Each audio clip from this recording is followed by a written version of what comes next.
So after completion of one physiological aspect, that is seed dormancy and seed germination, the next aspect we are going to study, that is respiration from the paper 8. So last semester you have studied photosynthesis in green plants, where with the help of carbon dioxide and that of water, the green plants, in the presence of sunlight within the chlorophyll, they synthesize carbohydrate molecules.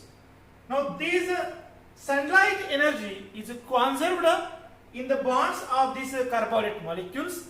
When such energy rich carbohydrate molecules, they are subjected to oxidation or breakdown by the process of respiration, they yield or they release the conserved energy in them. So here the carbohydrate molecules synthesized in the process of photosynthesis, they are subjected to oxidation through the respiratory process, and whatever energy is conserved in them is released here with the help of carbon dioxide, which were photosynthetically fixed enzymes.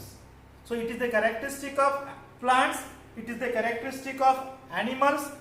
So there are two types of the respiratory processes. One, it is a respiratory process which takes place in the presence of oxygen. It is called as aerobic respiration, whereas another which does not require oxygen or which takes place in the absence of oxygen, it is called as anaerobic respiration. Now we will see one by one. Here this is the aerobic respiration. Now this aerobic respiration, it is present in all higher plants and animals.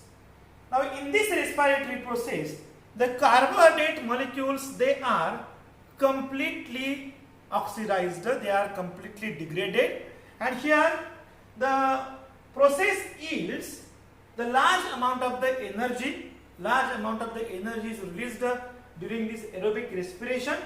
So aerobic respiration, it does not lethal, because after the breakdown of the carbohydrate molecules, it produces less lethal carbon dioxide and the water molecules. Therefore, it is non-toxic both to the organisms, that is animals and plants. The carbohydrate molecules, they are completely oxidized, and here there is this process completes in mitochondria. Now next respiration, it is anaerobic respiration. The name itself implies that this process takes place in the absence of oxygen. Here in this process, so this is a specific process which is taking place in prokaryotic organisms like bacteria and fungi. In this anaerobic respiration, as it does not require oxygen, the carbohydrate molecules or the food molecules, they are incompletely degraded or incompletely oxidized. Now this anaerobic respiration, that is in this respiration, there is very less amount of the energy is released, with the release of maximum amount of the carbon dioxide, ethyl alcohol and lactic acid. As the ethanol produced is very lethal, it is hazardous to the microorganisms, organisms or the plant cells or the animal cells. This process is considered as very lethal and toxic. Here again the substrates, they are incompletely degraded. Of these two processes, we are going to study in details, that is the process of aerobic respiration. Now this process of aerobic respiration, it is found in all eukaryotic organisms, both multicellular and the lower eukaryotes like eukaryotic algae, and some of there are unicellular animals are there. In this eukaryotic organisms, this aerobic respiration is there. Now in this aerobic respiration, the food molecules they are subjected to stepwise degradation or oxidation to release the energy in the form of ATPs side by side simultaneously. The reducing powers in the form of NADH2, NADPH2 and somewhere FADH2, these are produced. Again, the aerobic respiration, it is not a single step reaction, but it consists many steps. There are many phases are there, and each phase or step, it is again not a single step reaction.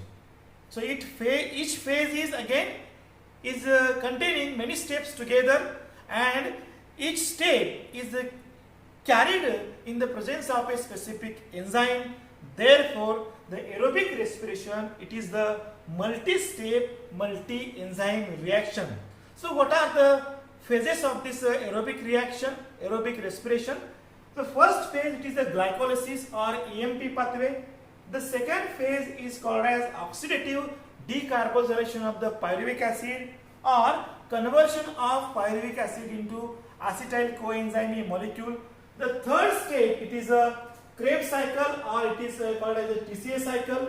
The fourth, it is a terminal oxidation or electron transport chain. So one by one we will study the 4 steps. So first step, it is the glycolysis we will study.